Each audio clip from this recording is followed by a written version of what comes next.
கோவை மாவட்டம் பொள்ளாச்சியில் 2019ஆம் ஆண்டு நடந்த பாலியல் குற்றத்தில் 9 பேர் கைது செய்யப்பட்டாங்க. 2019ஆம் ஆண்டு மாணவிகள் பல பேரை பாலியல் ரீதியாக துன்புறுத்தி அந்த விஷயத்தை வீடியோவா பதிவு செஞ்சு மிரட்டிய செய்தி அங்க பரபரப்பை தான் ஏற்படுத்தியிருக்கு. அதை தொடர்ந்து இந்த பாலியல் குற்றத்தை பற்றி கோவை மகளிர் நீதிமன்றம் விசாரிச்சுட்டு வந்தாங்க. இந்த வழக்கு நீதிபதி நந்தினி தேவி தான் தீர்க்க போறாங்களாம். இந்த வழக்கில் அரசு தரப்புல 50 பேர் சாட்சி கொடுக்க போறாங்க. 200 ஆவணங்கள், 40க்கும் மேற்பட்ட மின்னணு ஆவணங்கள் தாக்கல் செய்யப்பட்டிருக்கு.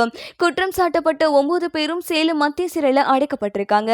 இந்நிலையில இந்த வழக்கின் தீர்ப்பு மே 13ஆம் தேதி வழங்கப்பட போது தமிழகம் முழுவதும் பொள்ளாச்சி பாலியல் வழக்கின் இறுதி தீர்ப்பை எதிர்பார்த்து காத்திருக்காங்க. இதற்கிடையில தமிழகம் முழுவதும் 50க்கும் மேற்பட்ட நீதிபதிகள் பணியிட மாற்றம் செய்யப்பட போறாங்களாம். இதை தொடர்ந்து நீதிபதி நந்தினி தேவியா பணியிட மாற்றம் செய்ய போறதா சொல்லியிருந்தாங்க. இது மக்களுக்கு ரொம்ப பெரிய அதிர்ச்சியை கொடுத்திருக்கு.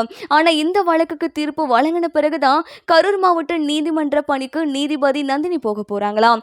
இந்த குற்றவாளிகளுக்கு கடுமையான தண்டனை வழங்கப்பட வேண்டும்னு மக்கள் எதிர்பார்க்கிறாங்க.